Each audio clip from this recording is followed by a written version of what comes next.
Father Savely wasn't always a priest. He had no connections with the church in the past. Neither he nor his surroundings ever thought he would become a clergyman. He used to work in the police and was a good investigator, but his honesty wasn't appreciated, not by his colleagues nor his superiors. When Sally was investigating a particular case, he was repeatedly threatened, but he always believed that as long as it was only about money, there wouldn't be any bloodshed. He was mistaken because large sums of money were involved in that case. Continuing the investigation meant digging his own grave. However, Savely believed in justice. One day, when he realized who was behind the whole scheme, he received a phone call. The caller said, "Listen, everyone has something very important in life. For some, it's family, and for others, it's money. In our case, it's money and in your family. Understand that if we lose the money, you'll lose your family." Savely proudly refused and hung up on the caller. He was proud of himself and felt elevated. After lunch, he reported that the case had been solved. However, in the evening, as he was preparing to go home, he received a phone call with a dry, official voice informing him that his wife and son had been shot right in the playground. He couldn't recall what happened next, except for one thing that imprinted in his memory. He drove his car towards the person responsible for his misery, but lost control and crashed. 3 months later, Savely was discharged from the hospital. His mother-in-law spat at his feet and asked, "Tell me who needed your honesty?" He started drinking and remained in a state of constant emptiness. He wished for only one thing, to die quickly. And in that state, he found Father Vasily behind the church. He stayed with Father Vasily for a month. They had long conversations in the evenings. Savely started helping around the church, chopping wood, clearing snow, and then he decided never to return to his previous world. 7 years had passed since that moment. Savely had been a clergyman for 3 years. He always tried to help not only with words, but also with deeds. He had managed to help people who were once like him, helping them stay warm and fed. Some individuals had changed a little, and he considered it his victory.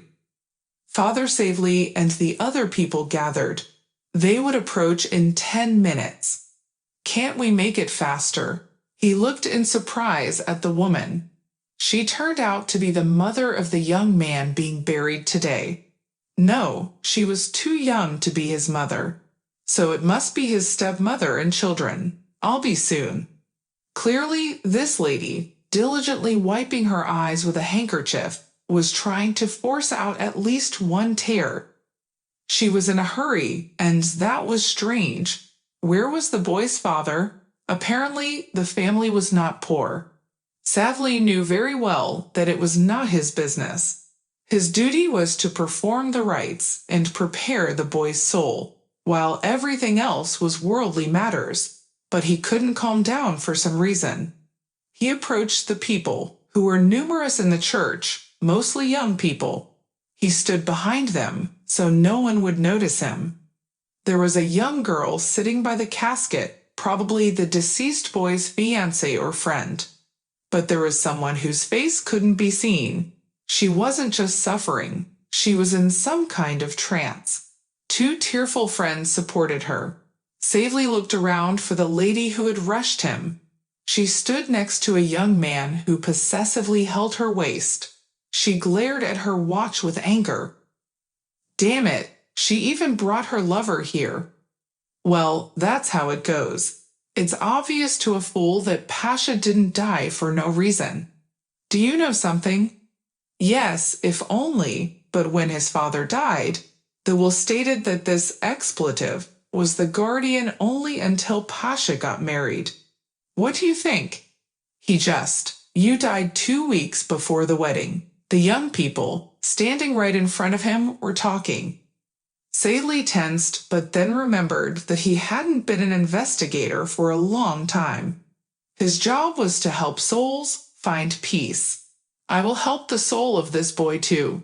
He isn't guilty of anything. Listen, should we involve the police? But what's the use? Don't you know who her lover is? He's our police chief's nephew. What a predicament. Pasha suspected something, and just a week before his death, I overheard their conversation. And Kadia was crying, begging him to give up some plan. A sword, you know. He just laughed and said that as soon as he exposes someone, they always calm down. Then they went inside, and I didn't hear what happened next. But I'm absolutely sure he was talking about his hateful stepmother, one of the young people said. Savely sighed. Nothing had changed in this world, absolutely nothing. It was all lies, all cruelty. He did the right thing by leaving the power of it. The woman seemed noticeably nervous, and Savely moved towards the hall. Everything was ready for the memorial service, but something was disturbing him. He wanted to delay the moment, as if something was unfinished for the boy. He glanced at the group of very young people, around 25 years old at most. He was about to step away from the group and take his place, but the girl who had been crying suddenly jumped up and immediately collapsed to the floor. People rushed to her, and the smell of ammonia filled the air. A woman approached. Ekaterina, stop creating a scene. Her voice echoed through the hall. Savely touched her arm. Please, don't speak so loudly. What? Get on with it already.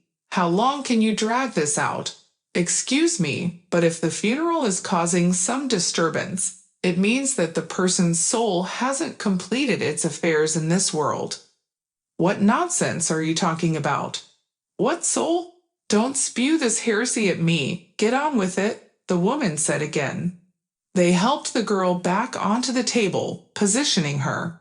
Savely leaned closer to her. How are you feeling? He asked. She looked up at him, her eyes filled with immense pain. It was a gaze of pure agony.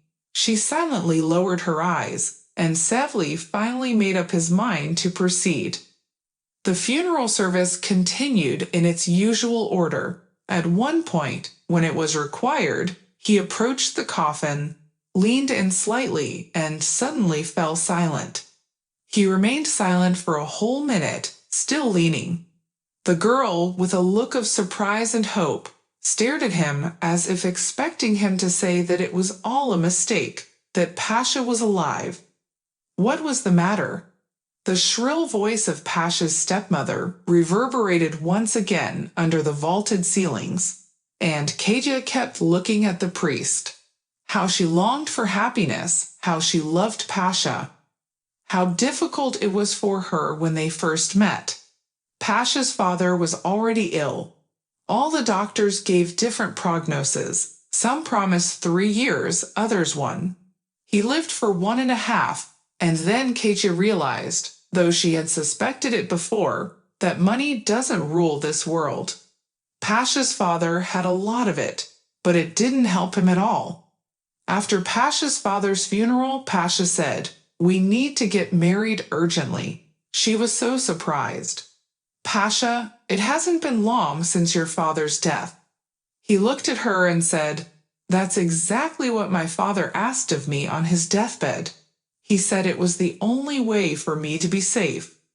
If only they knew what awaited them. He didn't know, and Katia didn't know, but their father understood what he was saying, and today was proof of that. Savely didn't know what to do. For the first time in his life, he felt so bewildered. Ideally, he should continue with the funeral service, but he couldn't. And it was all because of what he had seen. If he hadn't worked in law enforcement, he wouldn't have paid attention to this detail. Ordinary people don't know what it is, but he did. He had even dealt with one of those things once. He looked at the deceased and saw that part of the mask had come off his face. Such masks were very expensive, and as far as he remembered, it was very difficult for an ordinary person to obtain them legally. But if you have makeup artists from the theater as friends, then maybe. Yes, he was a priest, not an investigator, but he couldn't mourn one person while another lay in front of him. Sally took hold of the edge of the mask and gently pulled. People gasped in horror as the mask came off easily, and now a completely different person lay in the coffin. He was a man in his 30s, and it was clear that he came from an unfortunate background. Savely straightened up, and people around him exclaimed. They were horrified. He saw Pasha's stepmother and her companion almost running towards the exit. He wanted to shout for them to be stopped, but then the church doors swung open, sunlight poured in, and in the rays stood the same guy, his face wrapped in bandages. Savely immediately realized that their attempt to kill him had failed. The girl began to rise slowly, and Savely managed to catch her as she started to fall onto her side. Her friends and companions should be here soon, he said, handing her over to them, saying, "Take her outside," and the woman who had been urging him the whole time turned to her companion and shouted, "Why are you just standing there? Do something." He looked at her in astonishment, his eyes wide open. "Me? What should I do? Are you saying that I caused all this myself? You deal with it on your own. I won't even get involved." She almost choked with outrage. "I'm blaming you for all these ideas. You promised me that it would work out, that everything would be fine. I had no idea about the collapsed oak tree. I knew nothing about it." The woman swung her fists at her boyfriend, leaving him grimacing. However, the uniformed men quickly escorted them out onto the street. "Pasha, it was him," he said. "Now you have time to press charges against each other." He scanned the crowd and saw Katya. The girl stepped toward Pavel and fell into his embrace, begging for forgiveness. Forgive me, my dear. I had to rush to the capital. You know our police won't investigate anything. I never imagined they would stage my death." Savely gave them a few minutes, then asked, "What do we do now?" Pavel looked at the group, at the funeral agency's car, at his employees. "Have you been paid for everything?" They nodded. True, it didn't happen right away because for about 5 minutes they stood there frozen, mouths agape. "We need to mark this person and bury him. But if genuine police officers permit, everything has been paid for regardless. Just don't put a sign with my name on it." The man, covered in dust, was eventually buried the next day. As Savely bid farewell to this homeless man, it occurred to him that this might be his final requiem. There was just too much injustice in this world, and it needed to be fought against. A day later, he walked out of the church. It felt somewhat strange to realize that if he ever returned, it would only be as a parishioner. Savely turned around, and there stood a man, one of those who had come with Pavel. Only now he was dressed in civilian clothes.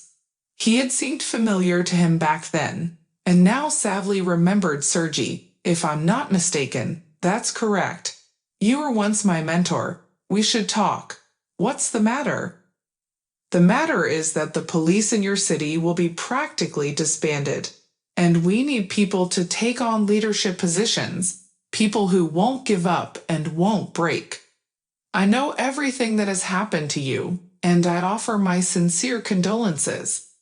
But I wanted to talk about the possibility of your return," Sergei explained. Savely smiled slightly.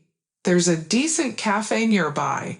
It's been a while since I've had secular food.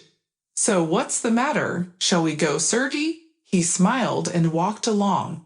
A month later, someone rang the doorbell. Savely was very surprised and went to answer it. Only a few people knew that he was here. At the doorstep stood Pasha and Katya. "Please forgive me. I used my father's connections to track you down. But what we found was, well, unexpected. What's meant to be will be. No, we've come to search and invite you to our wedding, Pasha said.